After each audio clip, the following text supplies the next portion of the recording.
We're over in the r/relationship advice subreddit with a post by throwaway 220989. You gotta love the default usernames.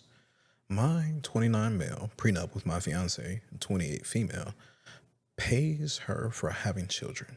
My parents, 65 male and 62 female, are telling me to call off the wedding. I'm having an issue right now where my parents, 65 male and 62 female, are blowing up my phone over the prenup my fiance, 28, and I, 29, are in the process of finalizing. She and I have been together for 5 years, living together for 3. She's the one. She's my best friend. I couldn't begin to imagine a life without her. I proposed last year. We've been squaring away the logistics of getting married before we start wedding planning, aiming for the fall. We've been working in parallel to finalize a prenup, and we're both feeling good about how it's turning out. My sister, 26, had recommended the lawyer I'm working with, and she asked me how it was going. I really regret this in hindsight, but I told her it was going well, that we can agree on the division of assets, family planning, and she cut me off when I mentioned that. She said, "You can't dictate child support in your prenup." And I tried to clarify it, saying it wasn't for child support, but reorganizing asset division and financial payouts towards my fiance if we have kids. I'm seriously facepalming even typing this out because I should have known not to share that with her. Long story short, she ended up telling my mom, and now both of my parents are blowing up my phone for insinuating or flat out stating that my fiance is taking advantage of me and that I have to call off the engagement. I told them I know what I'm doing and to keep their feedback to themselves, but we'll see if that takes. Hint, it won't. The point of my post is to ask, what are other couples who plan/anticipate having kids doing with their prenups, if you have one? In ours, as it stands right now, there's a provision that allocates a 6-figure payout per child to my fiance if we have biological children. To be clear, both of us are okay with not having biological kids or kids at all, if that's what we find most comfortable in our marriage. But because we're not solidly child-free and sterilized either, we feel it's prudent to have compensation for pregnancy and birth-related work incorporated into the prenup to cover our bases ahead of time.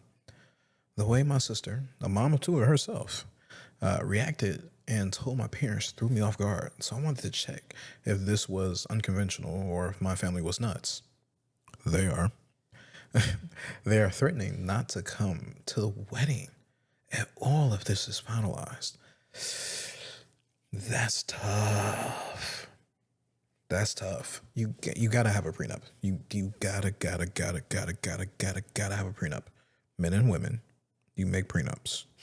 You make prenups mostly for the fact of the matter that you are signing legal documents to tie yourself, your family, your assets to another individual that may or may not last a lifetime. And based upon the laws in each individual state and the country, particularly in America, I'm assuming this is America, right? I'm gonna move like it's America. The individual who ends up with less in the relationship, who does more in the relationship for the children, will end up being awarded money from a judge that is dictated by the judge. If you have a document stating what is split asset-wise, asset division, you don't have to worry about somebody else taking your money and doling it out to somebody that you may not even like anymore, right? You're planning for the future. It's about the what ifs, right? This is a business decision. When you get married to an individual, you end up with, I want to say, just shy of 1,100 state and federal benefits. This is not simple shit you're doing.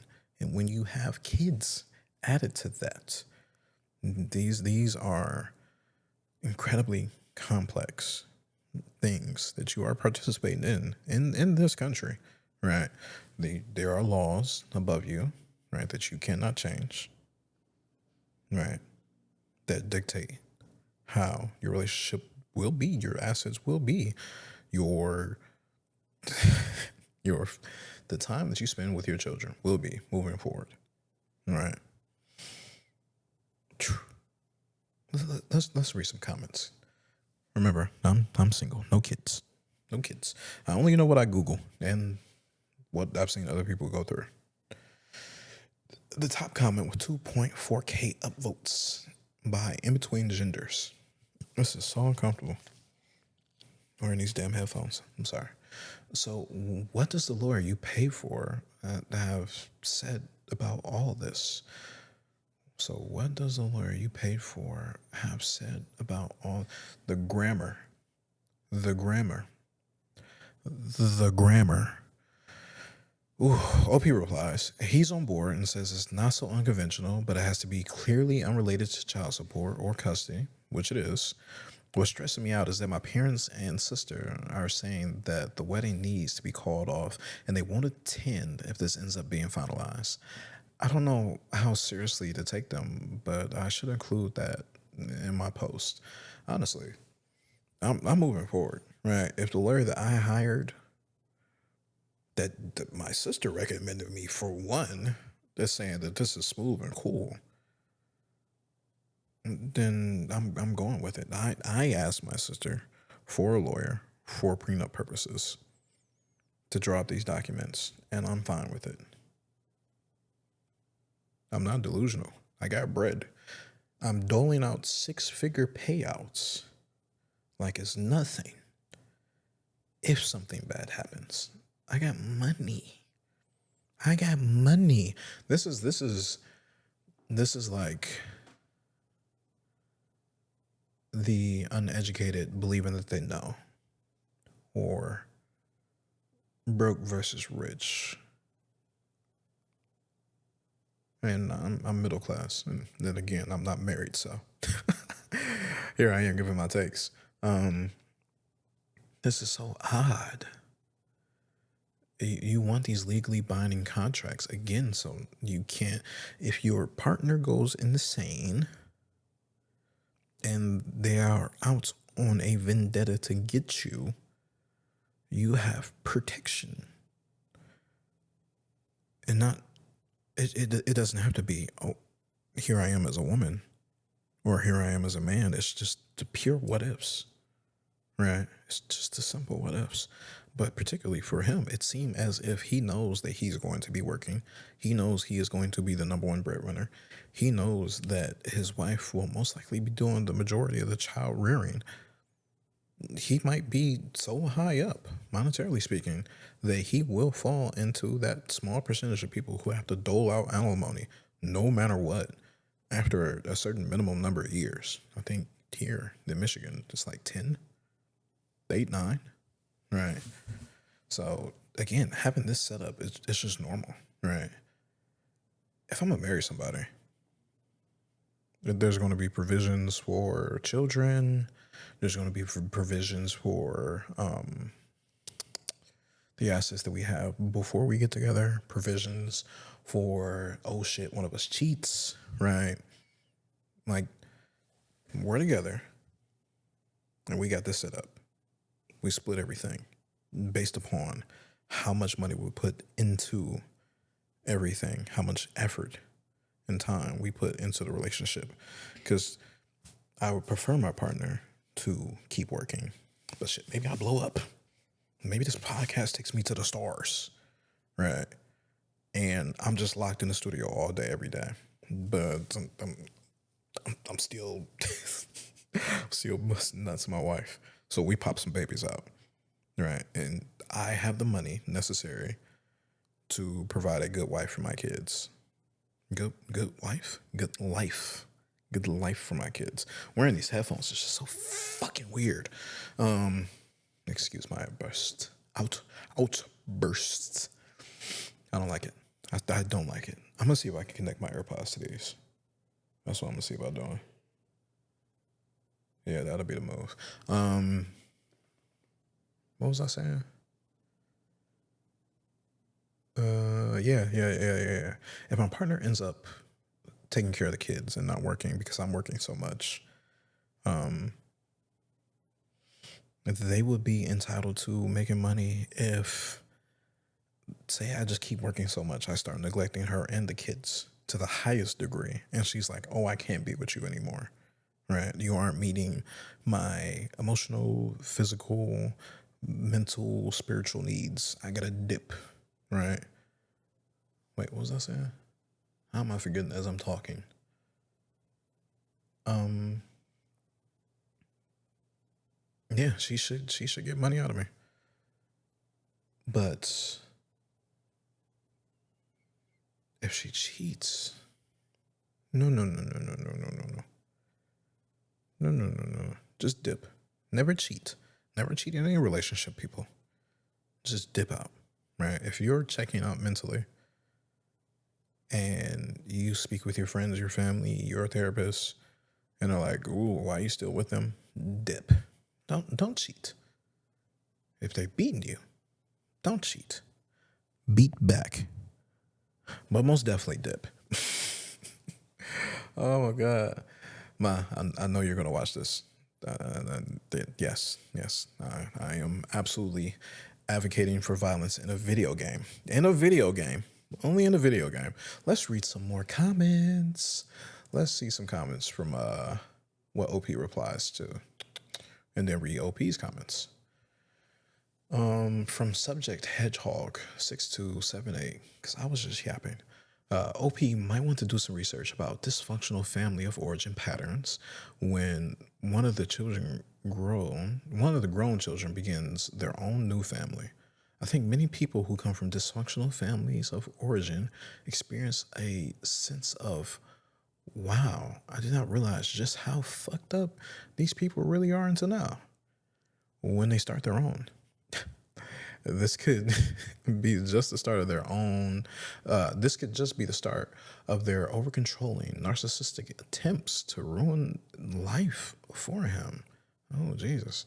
I really doubt these people are going to be able to do things like watch him and his wife raise their kids without having lots of horrific commentary about how they're ruining their kids from these jerks. Oh, geez. So, dysfunctional family of origin patterns. I want to look that up. I'm so curious about this. And we're going to type into Google at the end of that -u to remove the AI pop up because fuck AI. I like my water. Let's read OP's comments first. Honestly, this whole thing was eye opening. My mom, especially, has never been the super talkative type. Honestly, little to no curiosity into my relationship these past 5 years. Before that, a Christmas card and a phone call here and there. Never have I had blocks and blocks of texts and 15 phone calls back to back. The reaction is so strong, I'm genuinely shocked and frozen. I'm going to not going to take any of their opinions into action. Just flabbergasted, and have to do some searching about why the family is operating this way now. That's tough. Oh, next text replies to OP. If they would call your savings our money and refer to your fiance as her, then you know. Yeah, cuz might be super rich compared to the rest of his family. He might have lucked up. He might have done well. And how old is he? 29. He's done well in such a short period of time. They might want his bread. Me no like that. Oof. Let's hit Google real quick. If one's family of origin was dysfunctional, faced issues such as abuse, substance abuse, poor health, or poverty, did not provide children with real world skills, or did not adequately demonstrate love, that person may experience difficulties in these areas later in life, especially if they start a family of their own. That is the definition from goodtherapy.org for dysfunctional family of origin patterns. Okay. That's kind of simple. Yeah. Trauma, abuse, neglect, or abandonment, unresolved family conflicts. Ooh, attachment issues, family substance abuse or mental health issues, parental expectations and pressures, cultural or religious conflicts, grief and loss. That's coming from the Center for Mindful Psychotherapy, mindfulcenter.org. You gotta love it.org. Okay, no, this tracks. Everybody's kind of got a dysfunctional family, in one way or another. Right? I shouldn't make it seem so simple, but yeah, people aren't perfect. People are kind of wilding. I'm glad my parents don't move like this. Uh, but me, I'm mushing faces. I'm mushing faces. If I'm coming up with this idea and I think this is best for myself and my future, my potential future children, and my lawyer is siding with me and thinking that I'm making the right moves, why am I listening to anybody else? Somebody else a lawyer? Is anybody else dealing with prenups that they've had before? Let me see what your prenup looks like. Let me see the lawyers that you have. Right? Let me talk to them since you're thinking I'm making the wrong moves. Where are the professionals at here? Ooh. Let me see. Subject hedgehog spins back. Oh yeah, they spun back. All my best luck to you.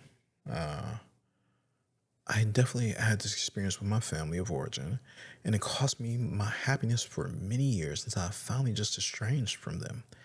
It ended up costing me my marriage. Ooh. So I just thought I'd warn you. I didn't create enough psychological safety for my ex husband early enough after we married because I was still hoping to resolve stuff with my family. If your wife knows how they are behaving over this, and she's probably pretty upset, but it'll be nothing compared to if they condemn her for mothering choices after she has kids. If they do that, walk away from them forever so that your wife can feel safe and protected from harm. I wish I walked away from my family many years earlier than I did. And all the due diligence I put in asking them to be nicer was for a squat in the end. It sucks when it's your family, but people who can't be kind rarely have any interest in learning how to change that. I'm reading like a kid. Excuse me for this.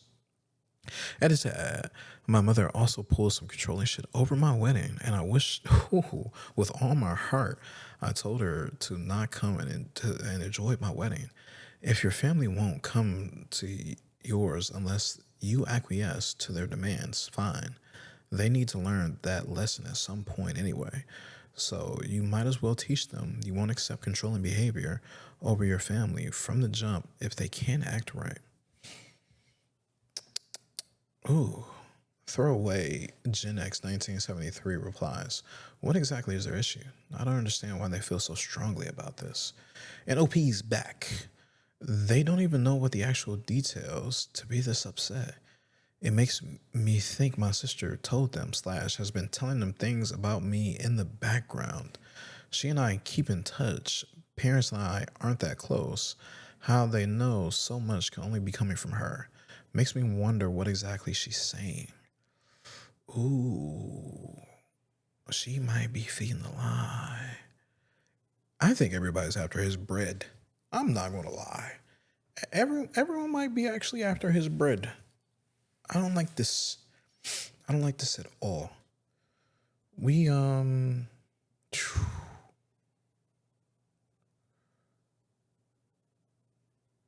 we got some more comments that I want to read specifically that I found. Oh, here it is. By Fat Scott without a U. There's no U in Scott.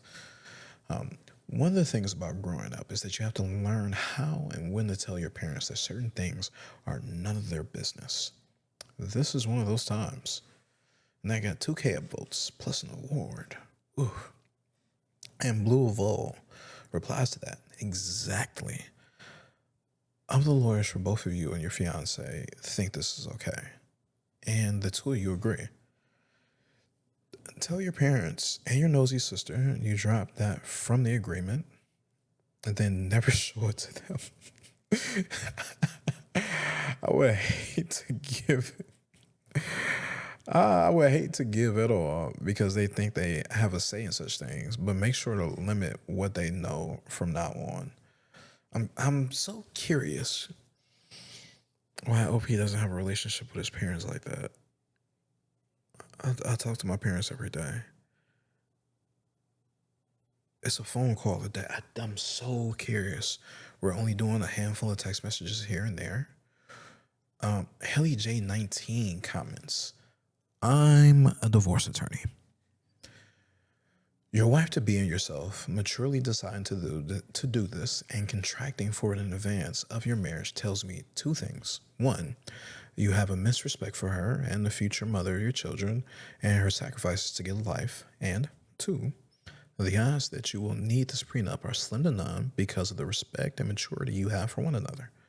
Silence your family or tell them to not bother coming if they're so perturbed. The most valuable thing you've already learned is to not share marital issues or conversations with family. Your attorneys have yours and your fiance's best interests in mind. Wishing you the best of luck on your marriage. Putting her first in spite of your family's displeasures starts now. I'm vibing with that. We got some very special comments. I went scrolling and found. So let's go ahead and read through these, bang these out real quick so we can get to the special comments. Calliope Cleo comments, sounds fair at least. Having kids will have a big impact on her future earnings, as well as in the period of pregnancy and maternity leave. So 6 figures seems a reasonable ballpark. Plus child support. OP replies, yeah, child support has to be separate. This would be asset allocation to her specifically, not to any potential children. Yes, that is what that is. Chrono Venter comments, that's basically what alimony was. When women weren't working and were all homemakers, the idea of alimony was that she supported her husband's career by taking care of everything at home. His job was their job. And NW Siren replies with a special comment. Only about 10% of divorce cases in the United States of America result in alimony, and 3% of those are to male recipients. They link a Reuters, which I may be pronouncing incorrectly, article. Even in the 1960s, only about 25% of cases awarded alimony. So it's not like it's a given in any financial situation. And in the event that they never get divorced, then traditionally that spouse would never see a payout and still take on the burden. Yes. Ooh. Before we go over to the Reuters article, Educational Lynn 159 comments, that's the myth about the greatest generation. They also had the highest rates of abortion. Fun fact. Lots of Dear John letters. Let's come over here. So we got this Reuters article, which I definitely feel like I'm pronouncing incorrectly. How breadwinning women are driving alimony reform. With this being posted November 17th on 2015, updated November 18th in 2015. So it's been 11 years almost. When alimony reform comes to Florida, it may be too late for Terry McMillan, a 65-year-old who runs a jewelry business near Tampa. McMillan was ordered to pay her ex-husband $7,000 a month 15 years ago. Ooh.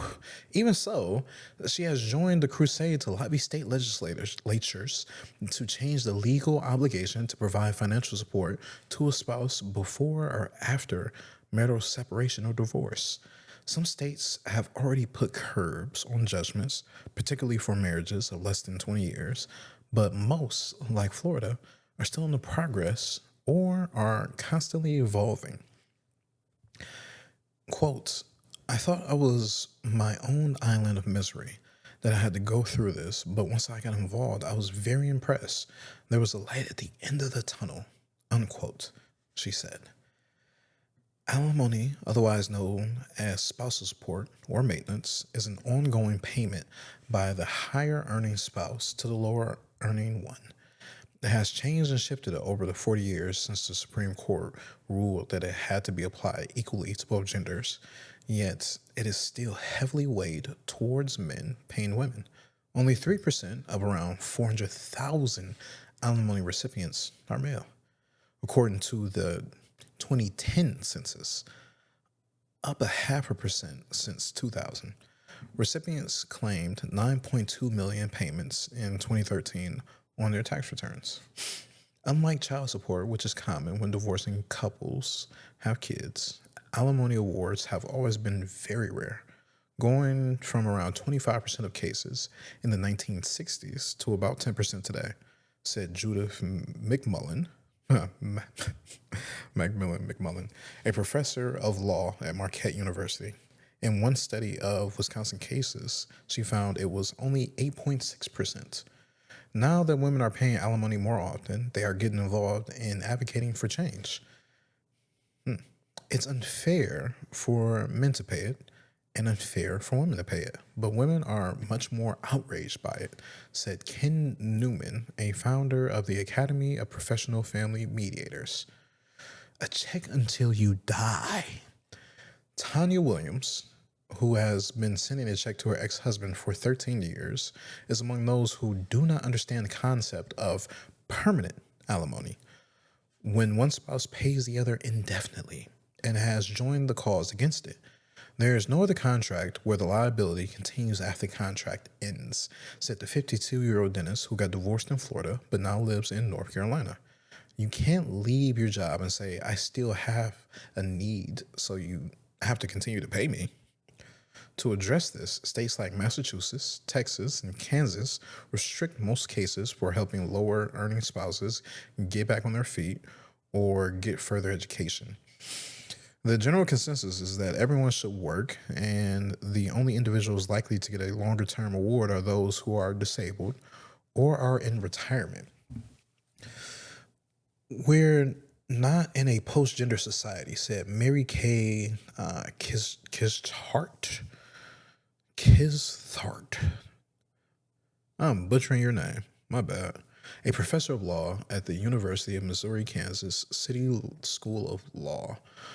University of Missouri, Kansas City School of Law.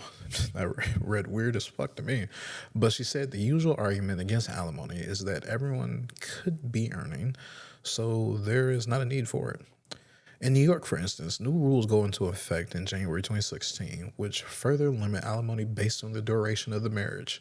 The rule also restricts the way you can project the future earnings of professionals like doctors, said Caroline Nouse Brown, a partner at Blank Rome in New York. Blank Rome? Okay. Negotiate it out. Alimony often gets negotiated out before it gets to the courts, as 90 to 95% of cases settle. There is less legal support for it, less social support for it, and it's not a big bargaining chip, said McMullen, who envisions alimony getting more and more rare and awarded only in cases of a true disability. For the 400,000 already in the system, there are always opportunities to petition for modification or to try to renegotiate, but the chances are slim. Do you have to wait for them to die, essentially, said Newman. Oof. And the update was just simply in the 15 paragraph correcting the spelling of Caroline Noss Brown. Okay. I am so curious how many alimony recipients there are now. Let's see if I can spell while trying to look over my microphone. Yes, I look at my keys as I type. Minus U to eliminate the AI results. 2017 says 400,000 still. 2014, 2014, 2015, 2015, 2020. From Anthony M. Zazima, PC. This is a .com. They're still referring to the 2010. I'm sorry, 2010, the 2010 census information here. So this does not have no information. Yeah. Oh, we don't have updated information because we don't have a new census. Let me see. Real world divorce. Let me see.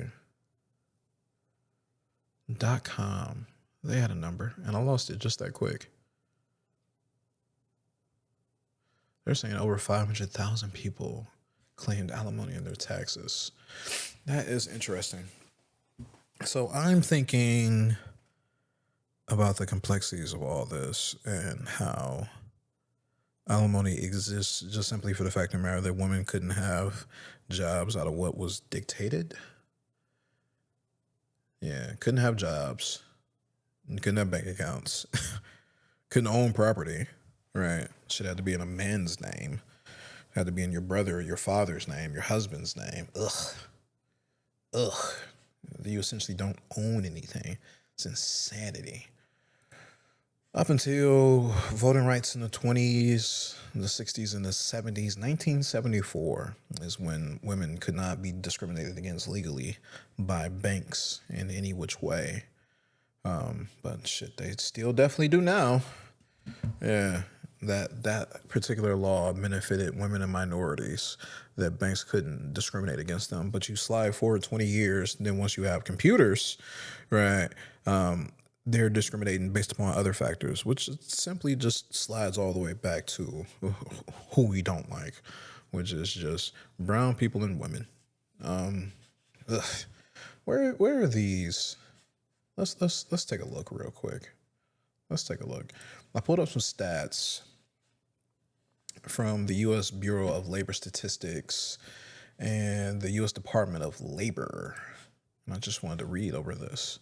So I'm taking a look at civilian labor force participation by sex annually from 1948 to the present.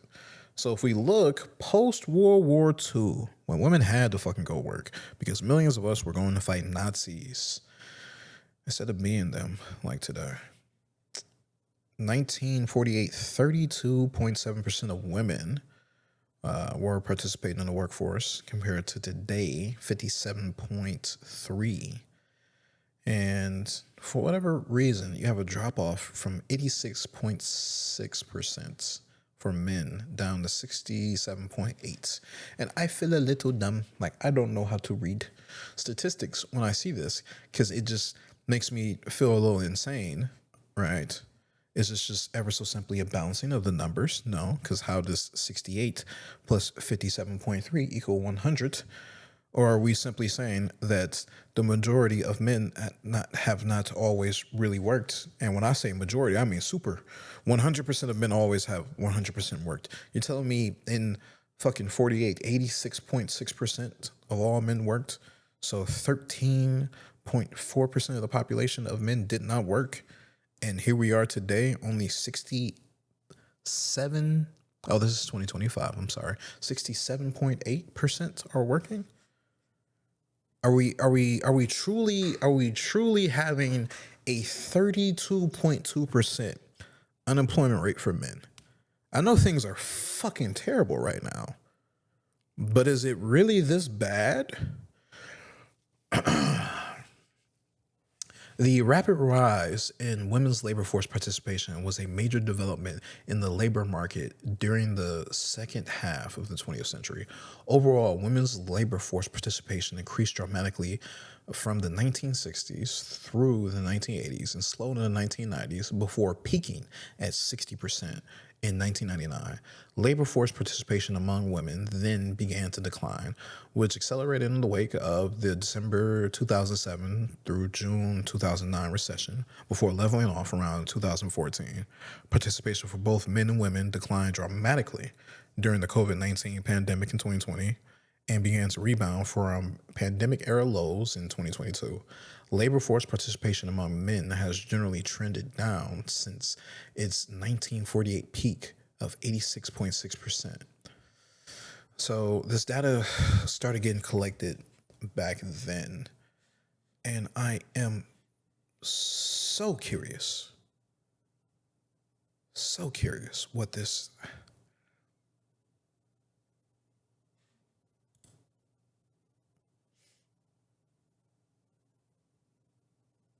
Oh, shit. Okay, hold on. So here we go.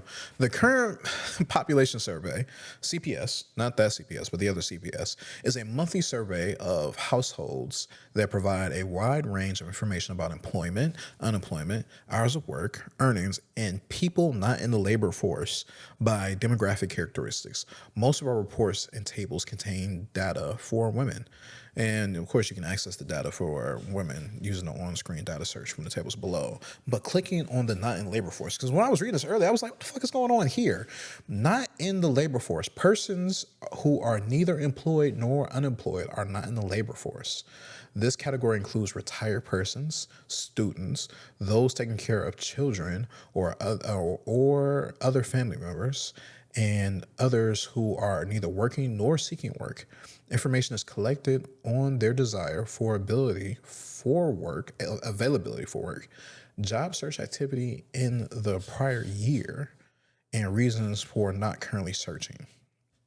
This is interesting. This is interesting. Yes.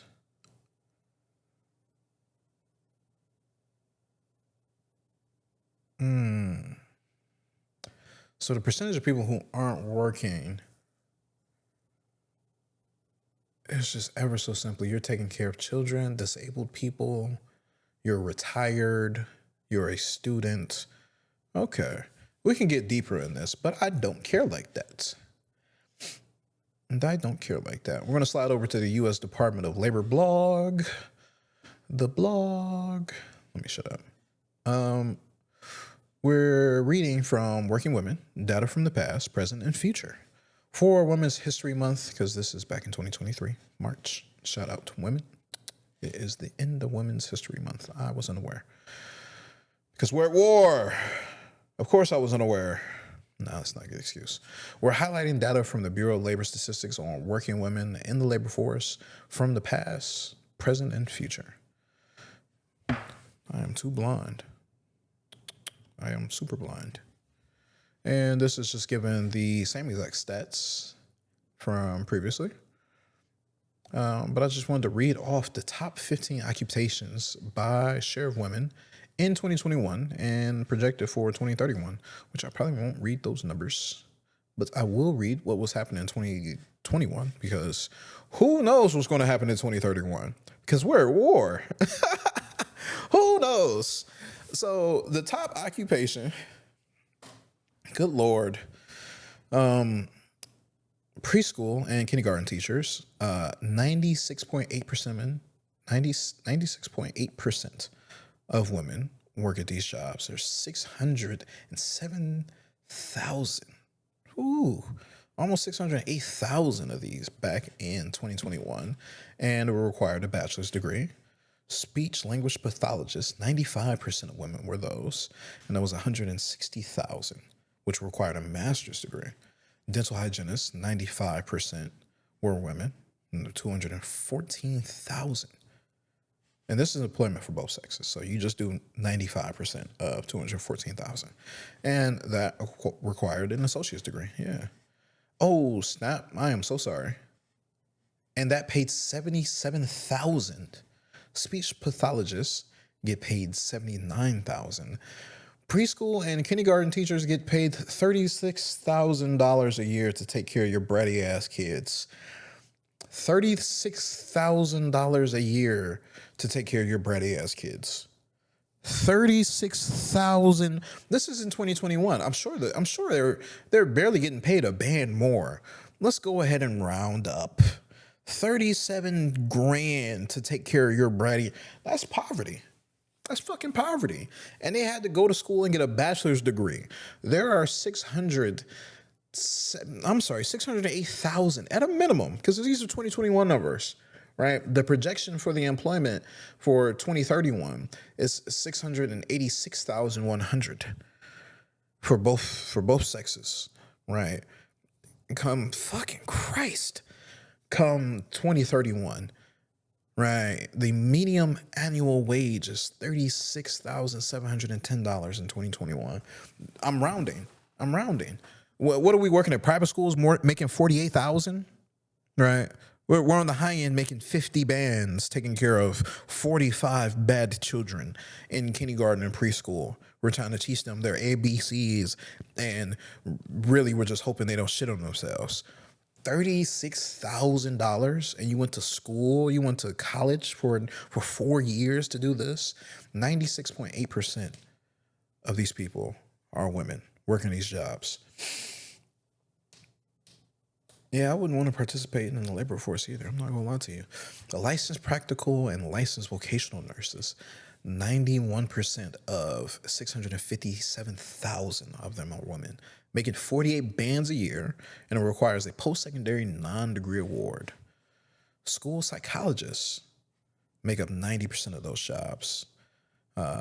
Women make up 90% of those jobs, 57,900 of them.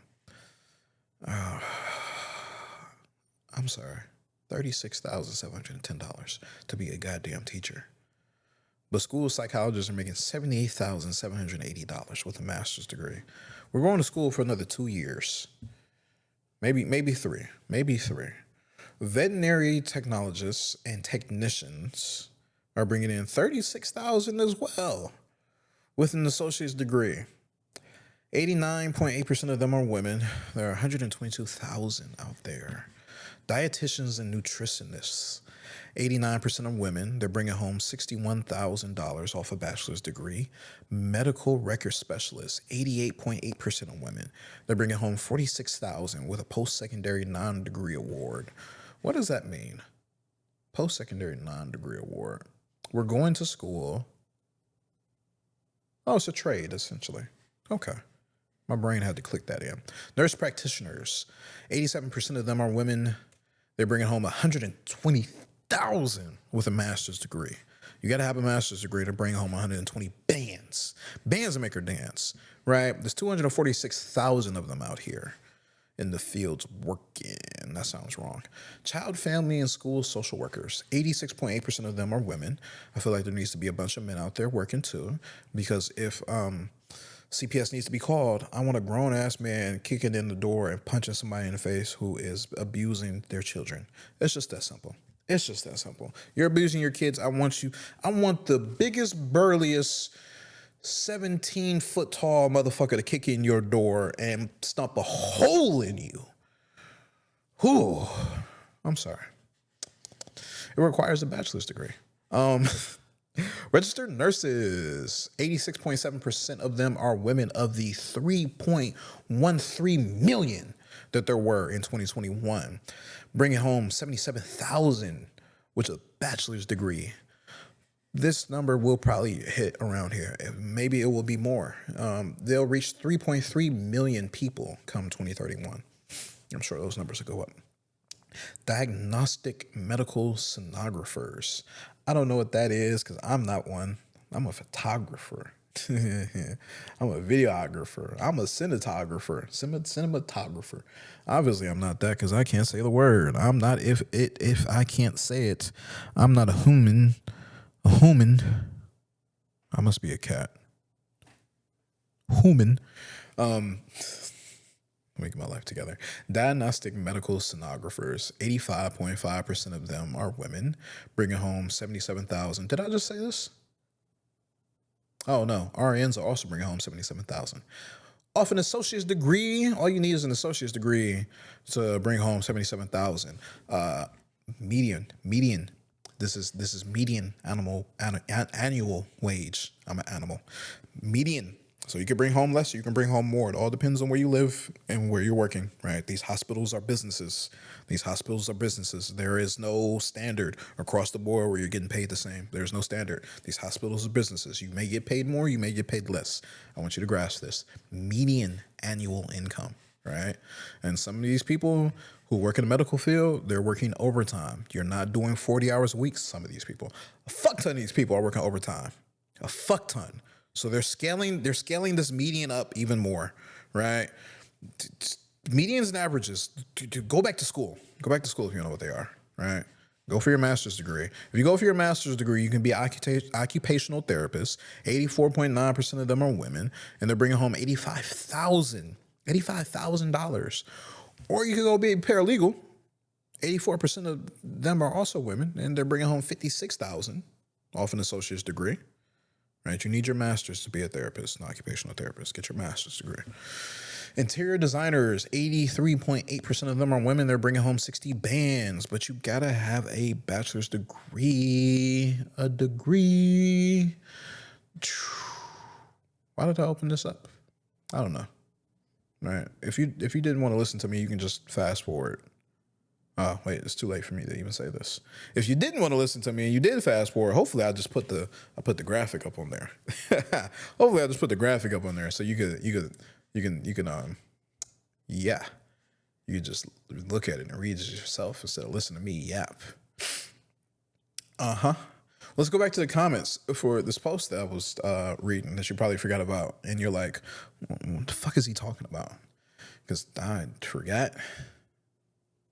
I forgot. So from Queen of Sandcastles, we got a comment, special comment.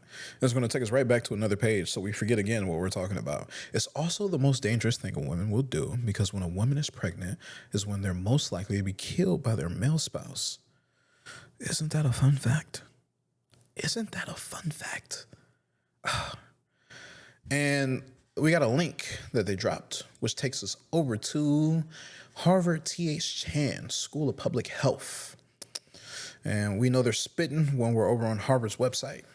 We got a news post by them, homicide, leading cause of death for pregnant women in the U.S. This was posted by a staff writer in October 21st of 2022. Women in the United States who are pregnant or have recently given birth are more likely to be murdered than die for obstetric causes. And these homicides are linked to a deadly mix of intimate partner violence and firearms, according to researchers from Harvard T.H. Chan School of Public Health. Homicide deaths among pregnant women are more prevalent than deaths from hypertensive disorders, hemorrhage, or sepsis, wrote Rebecca Long, postdoctoral research fellow, and Kirsten Conan, professor of psychiatric epidemiology, in a October 19th editorial in the British Medical Journal, BMJ. The U.S. has a higher prevalence of intimate partner violence than comparable countries. Such violence is often fatal, and it frequently involves guns, Long Conan noted. They cited one study that found from 2009 through 2019, 68% of pregnancy-related homicides involve firearms. That study also found that Black women face substantially higher risks of being killed than white or Hispanic women. Laws restricting women's access to reproductive care and abortion can place women at further risk. Since control over women's reproductive choices often plays a role in intimate partner violence, Long said in a October 20th U.S. News and World Report article. Lenient firearm legislation can also increase the risk.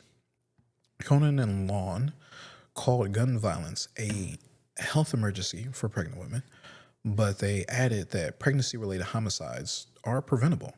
When pregnant women have checkups, healthcare providers can identify those at risk of violence and try to help them. And that's what Long told CN. CNN. This was a super short article, but this is necessary.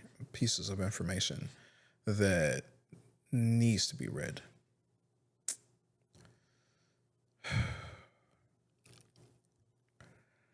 Mariana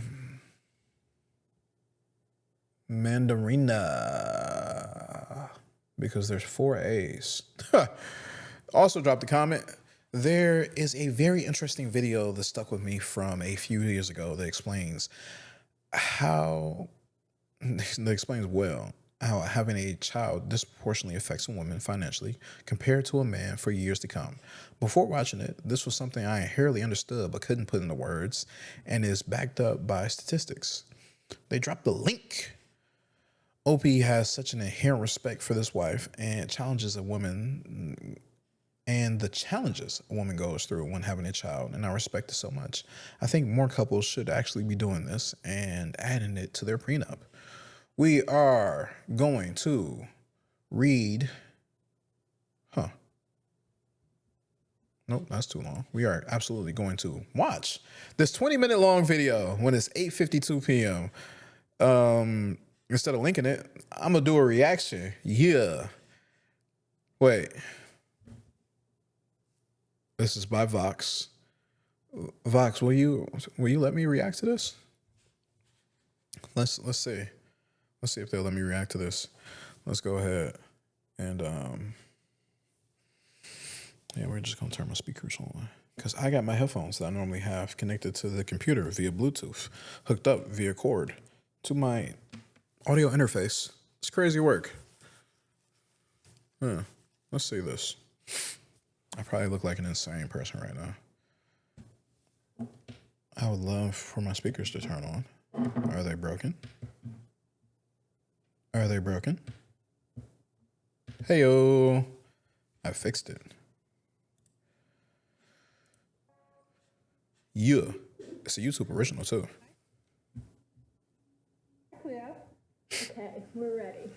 How did you decide whether or not you wanted to have kids? It just started like a natural flower blooming in my mind that, okay, maybe children. I grew up thinking I would become a mom because I didn't know that I could choose not to be. I grew up wanting to have 6 kids and all of them having superpowers, and being like the Power Rangers. Because I grew up like an only child. My sister has over a decade on me, so she was out of the house by the time I was in school. And my memory started forming years really after that was like consistent. So my earliest memory of her is her babysitting me in her apartment when I was a little baby. Little baby. I don't know, I was probably like 6 or 7 or 8. I don't know, I really don't know. I'm trying to think about it. I don't know. All right, let's keep going. I'm so glad I don't have children. I knew I was always going to have kids. I decided to start thinking seriously about getting pregnant myself. I've literally had people upset at the fact that I don't want to have children, but I'm like, how does that affect your life? Especially like factoring in everything that's happening in the background, including climate change. Is this the kind of world that I want to bring my child into? Fuck no. This is what we wanted. This was our goal, and we're here. Whatever change you think your life is going to have in a significant way, multiply it by like 99. Life blown up, completely gone. If you are on TikTok, look up the woman with the list, so you know. You won't know, but you'll have a very large idea of how your life will change physically, mentally, from having a child. The vast majority of Americans have kids, but the number of births in the U.S. has been slowly creeping downward over the past few decades. You're damn right. I think I want to become a parent, and I'm lucky to be able to make that decision. To be honest, though, I still feel like there's so much that I don't know. If I don't end up with a partner who is also working and I continue making the same amount of money I do, we're not popping any kids out. I will cut my balls off. So my question is, how do I decide if I really want to have kids? And this is like such a great question. Why? Think about it. Think about it for yourself. Were you socialized by your parents and your family and all the media that you consume growing up from 0 to 18, 20, 25, 30, however old you are, and you still don't have kids, but you think that you want to have kids? Is this the reason why you believe that you want to have kids? Have you thought about it? Have you truly thought about why you want to have kids? Why? And what would it be like for you to be a parent? Why do you want to bring a child into the situation that you're currently living in? Right? You may be poor. You may be mentally unwell. You may be rich. You may live in a country that's not America, because hopefully people in different countries are watching this, especially as I start to run some ads, because I want to see some people watch this and give their takes on my terrible takes. As they watch me battle ADHD and forget exactly what I was just talking about. Huh.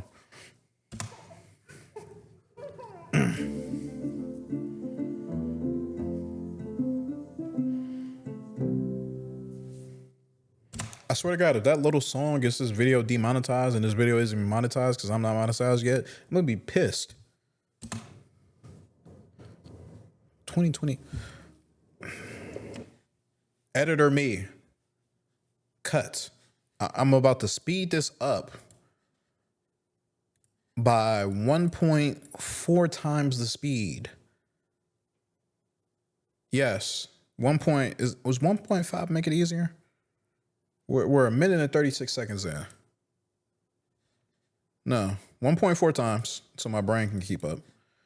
Yes. You know, it's really hard to separate out my desire to have kids versus the expectation to have kids. And if you don't believe that there's still an expectation of having children, just turn on the television. So when a kid's coming, you gotta have a baby. You gotta have one now. People like pregnant. You don't want to be a mother and interested in not having children. It is a stigma if you don't have kids and you're clearly not as happy.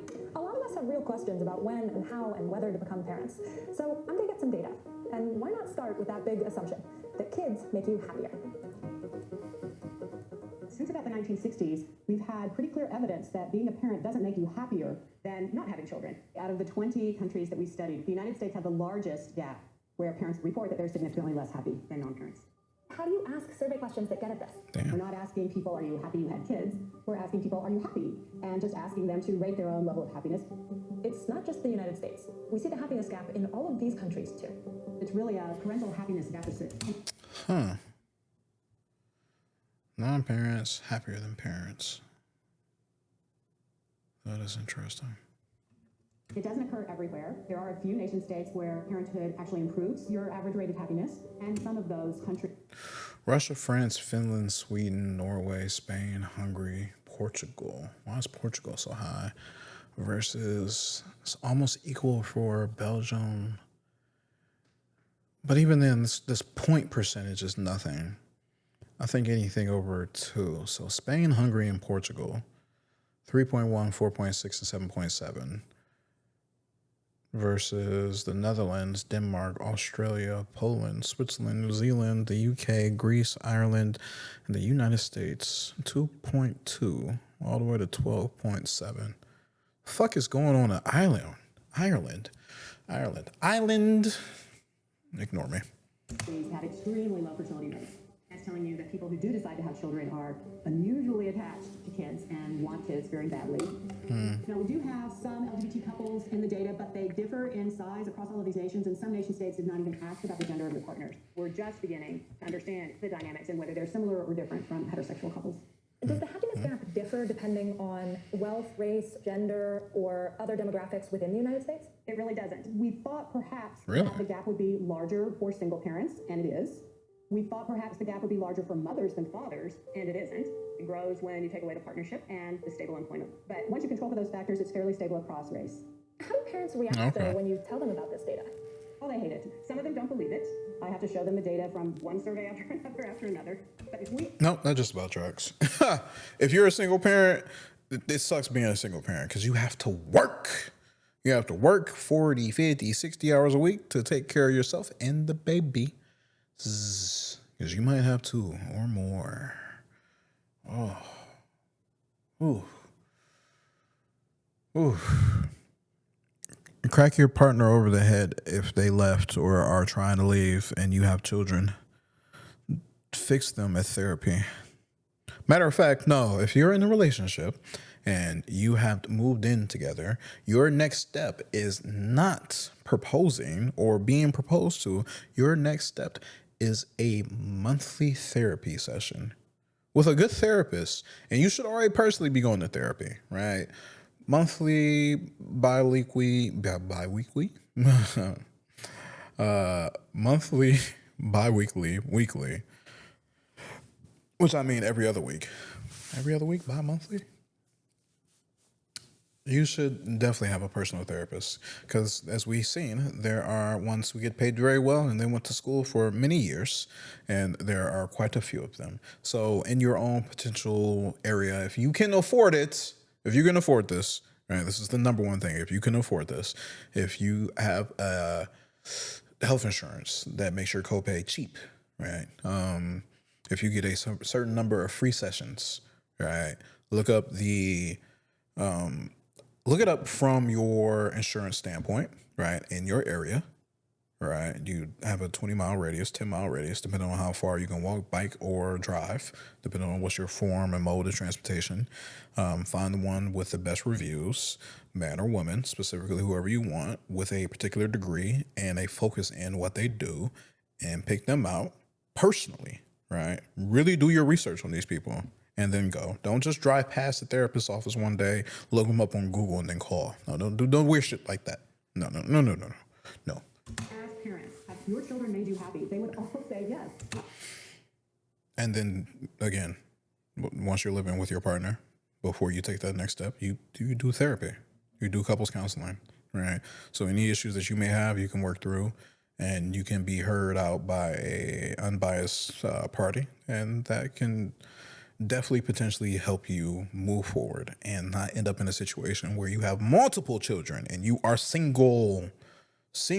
I am single with no children, and everybody that I'm swiping left and right on has kids, and I'm swiping right on them because they don't have kids. I'm swiping left because they got kids. Me no want to play stepdaddy.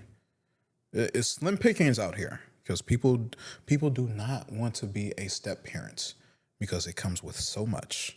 And you are locked into your parenting style, you are bringing in a whole nother fully formed child, human being, or two or three, and you are bringing along another family that they may not want to participate in, which would be your ex-partner's family. It's just so much. It's so much.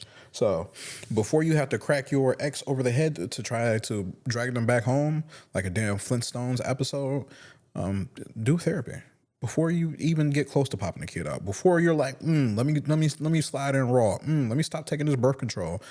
Therapist, counseling. These damn headphones. I would say yes. Everybody I know would say yes. But what their children have brought into their lives in many ways is anxiety, stress, and financial trouble that they would not have experienced. Did you know about the happiness gap? I did. What's your take on how seriously we should take this data? I might be a little biased because I've always been quite ambivalent about the idea of having children, but I think it's worth taking very seriously. There is a huge cultural myth that kids are going to bring nothing but joy to your life, and I think that leaves a lot of parents going in with maybe the wrong expectation. I gotta say, I look at this data and I think to myself, yikes. And then I think I probably still want kids. Like, it's such a weird... Why? I don't know. If you think about it, our species has been around for 300,000 years. The ability to control female reproduction is about 60 years old. Cultural and economic liberation for women is still in progress. We are among the first generations of life on Earth, which is the only life that we know of in the universe, that can choose not to reproduce. To me, that's incredibly exciting. But the act of making that decision final, I still wish I had more time. That's another part of this that I feel really anxious about. Our biology does not keep up with our social progress. And that makes me so angry. Can I tell you, like, the cosmic injustice of this? That, like, just as you're starting to feel comfortable in your own skin, maybe you've started to build something, that's when you're slapped with this decision that, hey, you need to turn your life upside down right now, or you can't have a family. I'm 31. 31, big single, sad and lonely, right? Trying to pick and choose a partner as I stay trapped in the house and I make podcast episodes for you.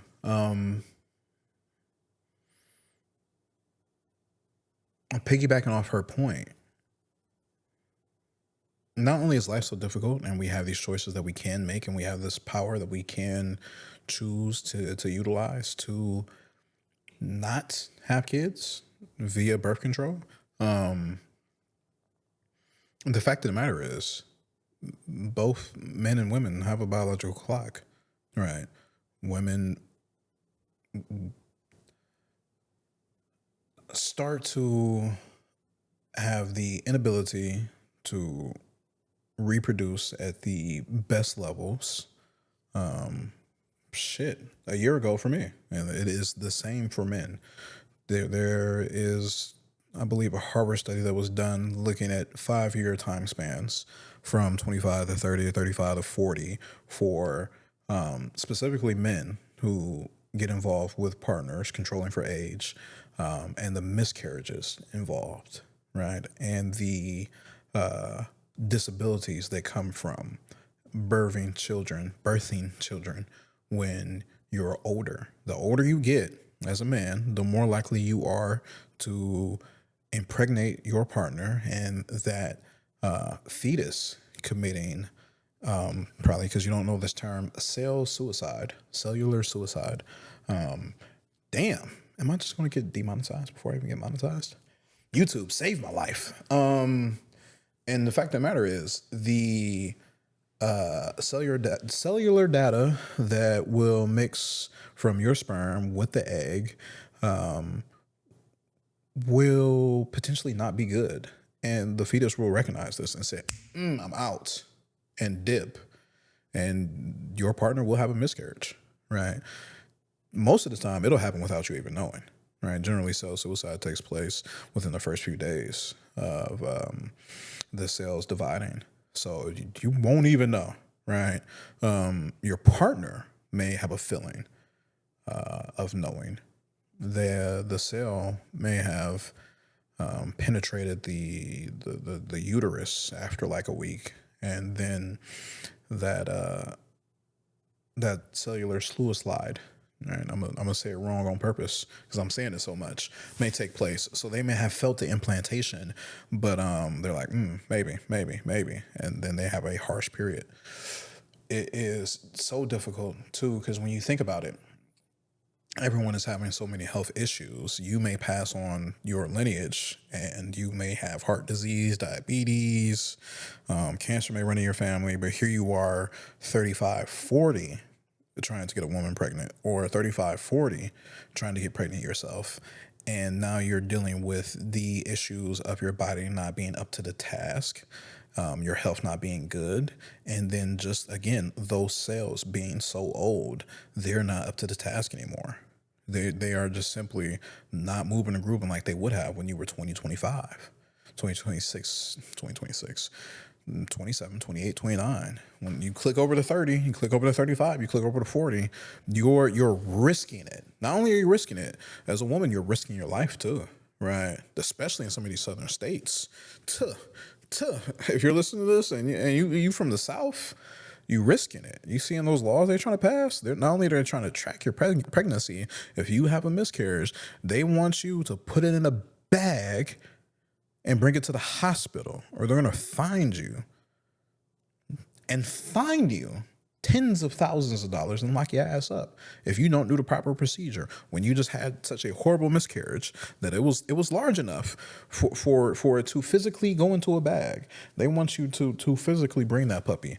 Jesus. They want you to physically bring your child's undeveloped carcass, oh my God, to the hospital the same day in a bag that they specifically made you buy and pay for. Matter of fact, I think this might be Ohio. This ain't even south for real. It's south of me. And not that fucking far. Oh, let's go back to this. I mean, in the biological sense.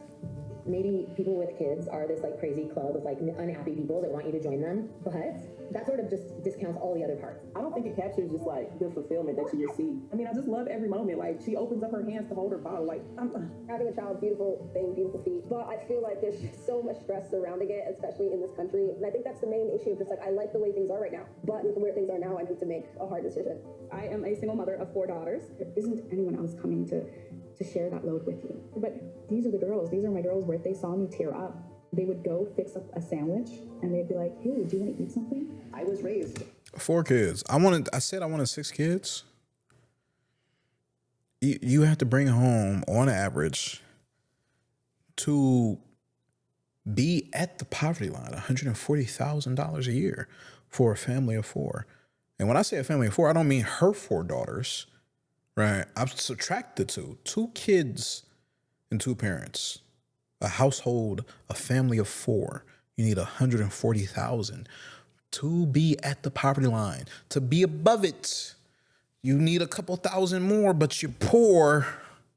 You're poor, right? So she's taking care of 4 kids, and she's got her husband. Right. From 0 to 18 to have a mediocre childhood, you need $1 million. I'm sorry. Is it 2 now? I think it's $1 million, and those numbers are outdated. I think it's $1 million spent over an 18-year span. So you got 4 kids, you need to be bringing home $200,000 minimum to not be at the poverty line, to not be asking your family for monetary support. And that doesn't even include really saving for college for real, right? If your kids are gifted, there's no tutoring. There's no real fire ass after school activities, right? Go skateboard.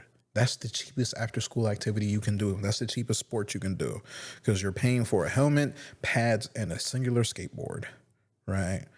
Right, you're not outgrowing your skateboard once you go from a kiddie board to an adult board. You're not outgrowing it, right? If you break it, it's too bad. You better get a paper route. What is this, 1999? Paper route.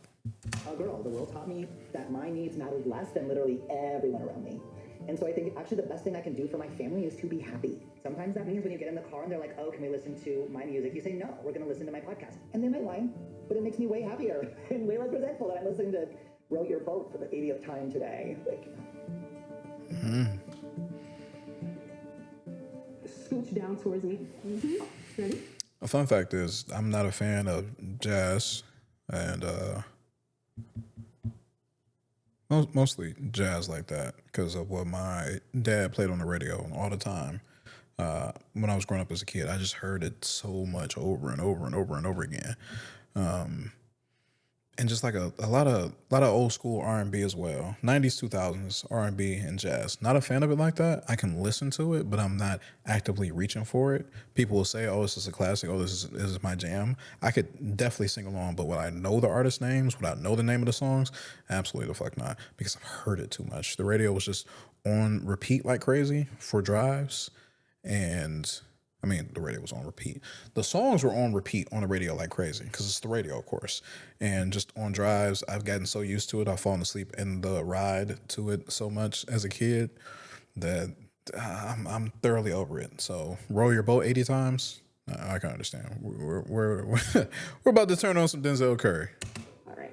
A lot of pressure here. This is a view of the uterus. Where? This whole thing here looks kind of long, like an eggplant or a banana. For a woman who's never been pregnant, it's about the size of a bottle of nail polish. What we do is just take a look here, make sure everything looks pretty normal. Let's take those. Okay. We have plenty of great pictures. Do I get to keep it like from a party? Like a souvenir? Wild.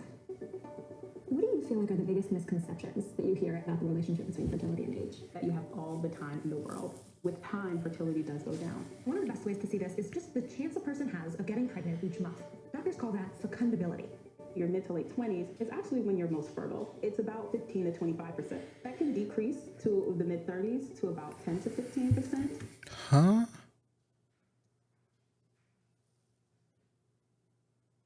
Huh? 25% is crazy, but I guess if you're, I don't know how they're doing it. I guess if you're only able to get pregnant a certain number of days every month throughout the years. I guess that tracks. Because there's no way that you're 100% able to get pregnant all the time. Okay. Unfortunately, over about age 42 to 44, it can be less than 2%. One reason for this decline is the number of eggs that you have goes down as you age, egg quantity. But fertility is also about egg quality, or how many of those remaining eggs are chromosomally normal. The vast majority of early miscarriage is actually due to chromosomal errors. A lot of what I say about the cellular giving up of life. Yeah. People tend to think of children with Down syndrome or Turner syndrome, but those are the outliers. Got it. That makes a lot of sense. Okay, so we're going to do a little visualization so that you can show us, for a person who can bear children, what percentage of their eggs are chromosomally normal on average as they get older. Huh. So blue is going to be genetically normal eggs, and yellow is going to be genetically abnormal. Okay, so this is 28. This is my age. You have a really high chance of making a pregnancy or embryos with a normal number of chromosomes. But as you see, it's never going to be 0. 23 is crazy. We doing Jordan numbers at 28? I'm 31. So as you age to 33, there's a higher chance, maybe about 30 to 31% at this point. So around age 37 to 38, the chances of having a pregnancy with chromosomal abnormalities is almost 50%. Yo, who trying to get knocked up tonight? My mother watches this. Hi, Ma. I'm sorry. I'm not. But I feel weird that you were watching this and seeing. Number that's very shocking to people. But, as we advance in age over 42, the chance is quite high. It's now over 80%. And so this contributes to why women in that age group may have a harder time getting pregnant and may unfortunately experience miscarriage much higher than they were when they were younger. Sometimes we're able to make generalizations based on your age, but the only way to know for sure is an evaluation of your own individual reproductive health. What do you see as the most important disparities to talk about with respect to access to fertility care? Cost is probably one of the biggest factors. One cycle of IVF can typically be about $15,000 to $20,000. Damn. IVF isn't the only option, but all of the options aren't cheap and often not covered by insurance. Something else is looking at the differences in outcomes based on race and ethnicity. There are studies that show women of color are referred to infertility specialists less frequently, and that may play into why they present later for care or with longer periods of infertility. What can we do to reduce those disparities? I think the first thing we have to do is acknowledge it. We all have implicit biases that govern how we conduct ourselves and how we react to different people in different situations. The patients that are visiting fertility clinics tend to be white, female, college educated, and wealthy because that's who can afford the treatment. And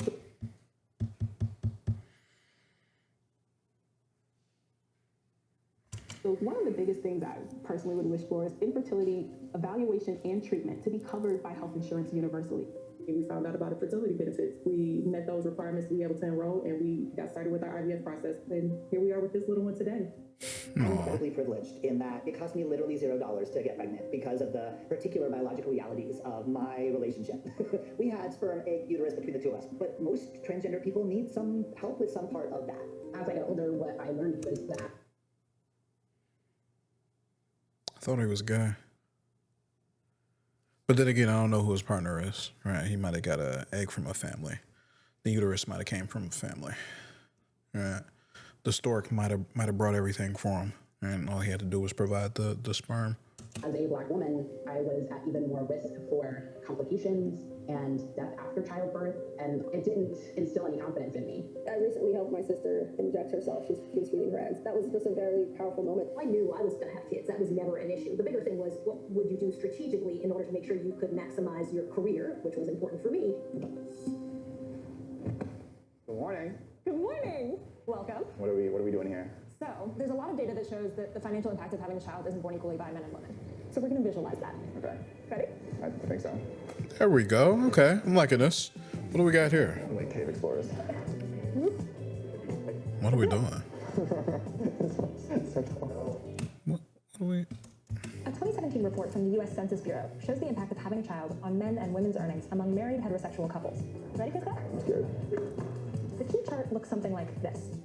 The male and female spouse both start out at 0 the year the baby is born. It's a way to control for differences between men and women's earnings so that we see the effects of having kids more easily. In the first year after having a child, the mother's earnings take a big hit. The father's, not so much. So, Christoph, this is year 1. Jesus. Yeah. Huge hit. The female spouse's earnings don't actually recover until the child is around 9 years old. 9? What's...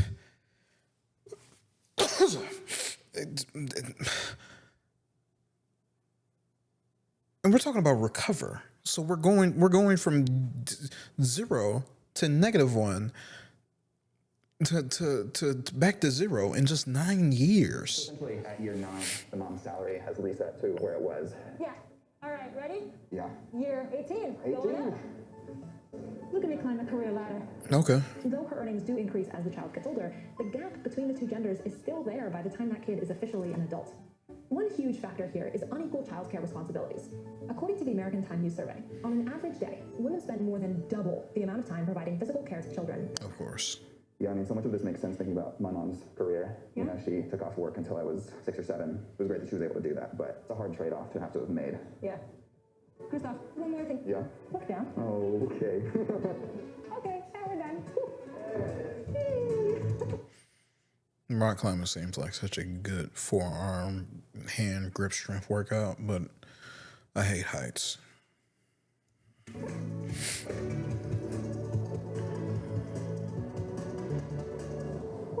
How was that? You know, managed. A little sore. I feel like we could have printed that chart out, but it's fine.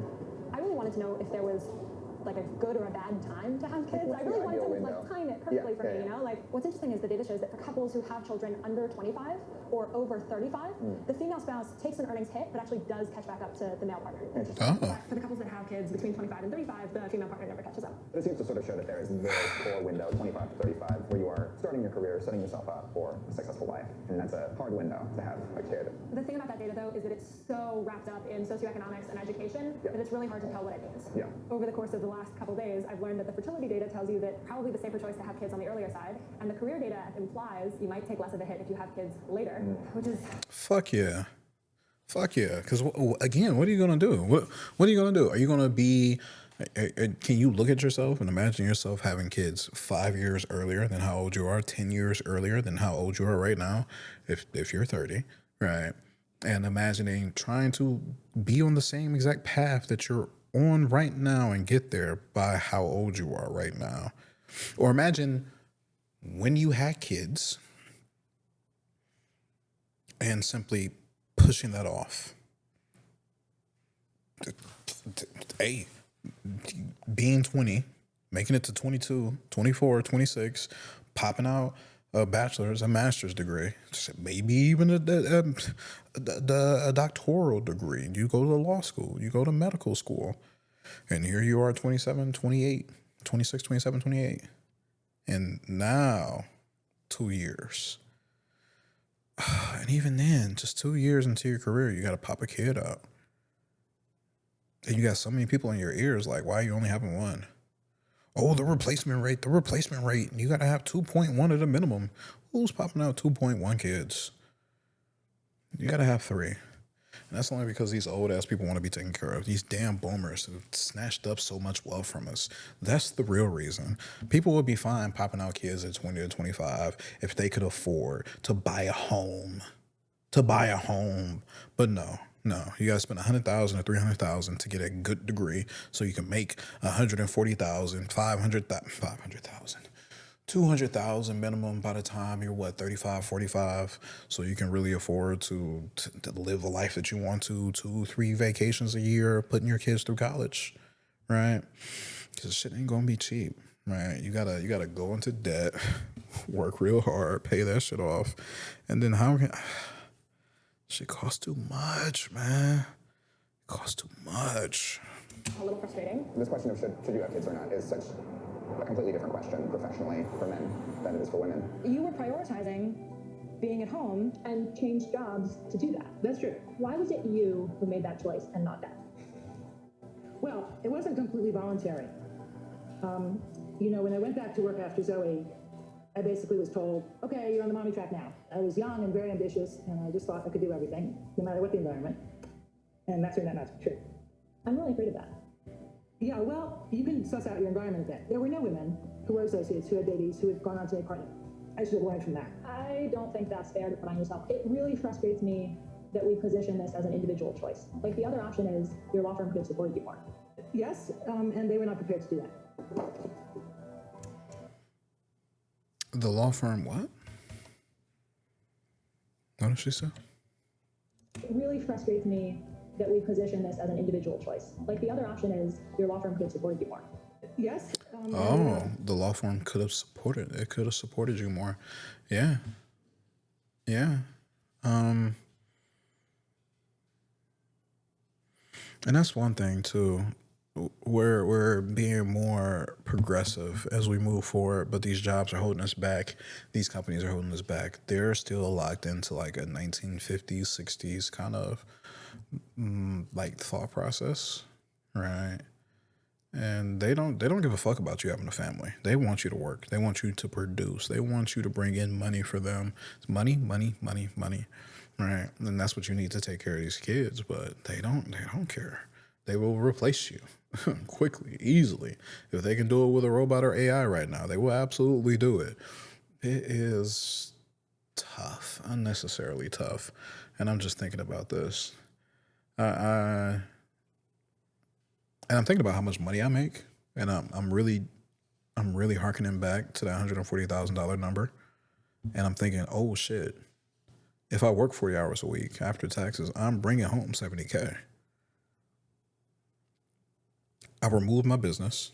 I removed the podcast that I do that makes me no money. All I'm doing is spending money. All this equipment, all these chickens. All I'm doing is spending money for this. Yeah, and I'm bringing home $70K a year, and I like expensive shit. And there's no more buying stuff for me. I'm thinking about, I need a partner who also has to bring home $70K, right? Because here, Michigan, rent, foods like gas, right? Vehicle insurance, the insurance again, insurance a third time, insurance a fourth time, right? My job would pay for health insurance, so that would take care of the kids. That would be like the plus. That's the super plus of the job I have. UAW strong, baby. UAW strong, baby. Shout out to the few unions that we do have left in this country. My partner has to bring home $70,000 as well, and that's poverty. That's poverty for two kids. That's poverty for two kids. What are we doing? Are we putting the money away? Are we saving? Are we really scrimping and scrounging and saving and putting money up until we pop some babies out? And are we trying to live off of dividends? Are we really working that hard with limited financial literacy to try and make this shit work and shake? Are we trying to... This shit is depressing. Ugh. You know, nobody that I've spoken to ever expected parenting to be easy. I definitely don't. But I keep thinking about this chart and where the United States falls, and I can't help but wonder if it has to be this hard. So my last question is just, what could we do to make it easier to be a parent in the United States? And one thing that we could do is make childcare more affordable. There's a new report that just came out that shows, as a percentage of women's full-time earnings, how much do women have to pay for childcare in each of these countries? So each stack of coins represents a woman's median full-time earnings in each place. And we're going to take out coins to represent the amount of her earnings that she's going to spend on childcare. Okay. All right, so I'm not going to touch any of these, but I'm going to take one out for Germany. So you remove for Germany, but not for Chile, the Czech Republic, or Italy. Yeah, for the most part, governments in these countries provide a lot of support. Wow. Okay. Now, we've got all of these countries. Let's see what that looks like. 5 Korea, 6 Iceland, 7 Portugal. By the way, this is like $500 worth. Shit. Nah. So it looks like for all of these countries, they are here spending, a quarter of their earnings, but that is still a significant chunk of money to be spending on childcare. Right? That's a huge chunk, even in the middle of this chart. Finland is already getting into territory that looks very different from. And that's just child care. That's just 1 to 5. 1 to 5 for like daycare, and 5 to 12 for like latchkey after school programs if it's not sports. I wonder. No. My brain is broken. What is this cost of childcare? Taking care of your child, not daycare. So the amount of money that you spend to take care of your kid. How is Italy, the Czech Republic, and Chile? This is coming from the OECD 2020. What really is the cost of childcare? What are we talking about here? Are we talking about food? Are we talking about clothes? Are we talking about man, I need to actually read the number and pull up the source. I need the source. I need the source. Let me see here. I need the source. Ignore that. OECD 2020 cost of childcare minus you.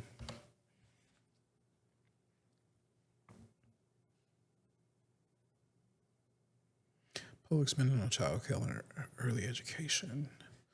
OECD countries spend on average just over 0.8% public expenditure.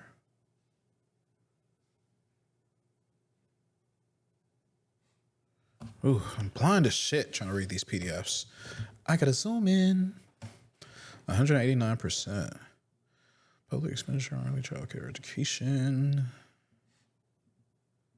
Oh, here goes the definitions and the methodology in cash or in kind towards formal okay, public expenditure on early childhood education and care covers all public spending towards formal daycare services, daycare centers, family daycare, generally aimed at children towards ages 0 to 2, inclusive, primary education services, including kindergarten and daycare centers, which usually provide educational content as well as traditional care for children aged from 3 to 5, inclusive, is presented here through two measures: public expenditure on early childhood education and care as a percentage of GDP, with data disaggregated into expenditure on child care and formal daycare services as a percentage of GDP, and expenditure on primary education services as a percentage of GDP. That's so many percentages of GDP, I'm getting pissed.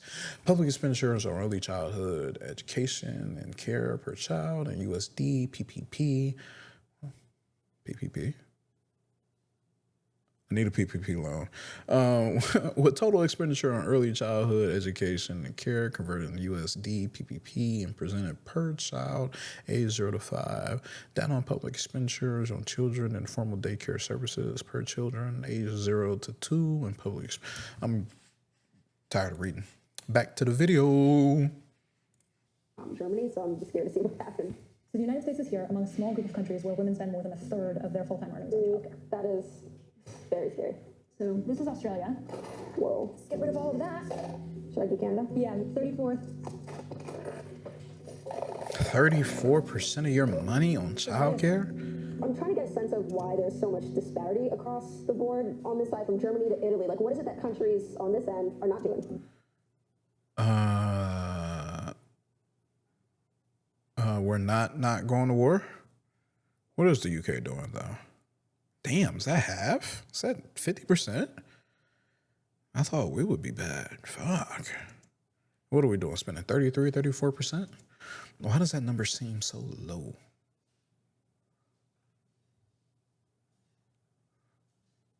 Oh, percentage of women's median full-time earnings. Okay. Still the median. Okay. Denmark, for example, mandates that parents can't be charged more than 25% of the operating cost of childcare, and the government covers the rest. Oh. In Korea, they were very concerned about falling birth rates, and so they spend a lot of money on supporting parents, and one of the things that they do is they offer cash benefits. Wow. So it sounds like parents there are incentivized to actually have kids. Yeah. Given that finances are really big. I think Korea is just like Japan, and they're kind of fucked up with how hard they work their people, so they're not popping babies out anyway. So, you gotta let go of those traditions, right? You gotta let go of those traditions. And South Korea specifically, South Korea went so fucking hard, to jump and hop and skip into such a developed country where they at right now. They did not really have time to adjust and grow at a slow pace. So the way they think versus how they maneuver through society, they're not lined up. They're up here technologically, right? But they're still thinking like it's the fucking past, like it's the Stone Ages. No, No. part of the decision to have kids for a lot of people. It does seem like that decision would be less burdensome in a lot of these other countries than it would be for a lot of parents. Shout out to Italy. I've gone through this whole journey learning about parental happiness data and fertility data and earnings data and having it help me as I'm making this decision. The truth is, I'm not going to be making this decision based on statistics. I'm going to be making this decision based on my own feelings and my own family and my own potential family. And one of the things that I've been thinking a lot about is I really, truly, over the course of my life, would love to do for another person what you did for me. And I would love to be the kind of mom to somebody that you were to me. And I would love to have the kind of relationship as an adult that you and I have now. And I just wanted you to know that. Thank you, Claire. That means a lot to me. And it really is a big part of my decision making. A walk down the street is torture, very slow, but also every single thing suddenly is incredibly interesting. There is a bug. Holy cow! Who knew that bug had so many legs? Whenever you're ready. I think there are lots of ways to have kids in your life in meaningful ways that aren't being a parent, and that those ways are just as valuable, just as valid, if not more so. And I always just tell people, if you don't really want to do it, don't. Do something else. I feel this very deep calling to my work, and that's what I've chosen to dedicate my life to. I found it already. I don't need anything else. Since I don't have children, I'm able to be there for my family in ways that I probably wouldn't be able to if I had children, and I take a lot of pride in that. There's so many things that can get you there, but it's not just being a parent. what's important to you? What do you want to accomplish? What do you want your life to look like? Yeah, wait, bye, Zoe. And then go do it. How much is the UK? 51. Wow. Sorry. Yeah. Jesus. Okay, but I'm gonna get an ultrasound on camera. No. Yup, that's cool. Babies. Oh, babies! Speaking of children. Hello, children. I didn't deliberately match the date of it, but I did. 51%. Honestly, it's been so long. I forgot why we even watched this video. Yeah. Yeah, I didn't expect to turn my podcast into a reaction podcast. I honestly forgot how much I hated having headphones on. Ooh, shit, I hate it. Mostly because it pinches my glasses. All right, it's all good. Next week anyway, I got a optometrist appointment. I pulled that out of my ass because I forgot how to even say optometrist. Optometrist. I was going to say I got a eye doctor's appointment. And then optometrist like popped into my head. Say this word, motherfucker. Yes, back to the Intelligent Idiots podcast. Not a singular, intelligent, silly motherfucker reacting. Oh, I should have a reaction channel. That's a singular, intelligent motherfucker reacting to videos he finds online. Let me see. For one, I have to download this video. How do people do reaction videos? It would have been fantastic if I knew how to record this. Now I have to do so much editing. I have to do so many chopping forwards. So many chops for every time I pause the video. That's on me. All right, we're going to download that. And we're going to come back to the story for the prenup. My 29 male prenup with my fiance, 28 female, pays for having children. My parents, 65 male, 62 female, are telling me to call off the wedding. We got edits. I know it's been a minute. It's been 30 plus minutes. It's been like, oh man, I watched that at 1.4 times the speed though. It hasn't been 30 minutes. It's been like 20. Edit number 1. Really did not think this would get more comments than 5 or 6, but might do an update post later because I realized I wasn't very detailed in the post and there are too many comments to keep up with. But I put sis, mom, and dad in a chat and politely told them to keep their opinions to themselves. They're free to stay home and watch SNF on our wedding day. More drinks for us.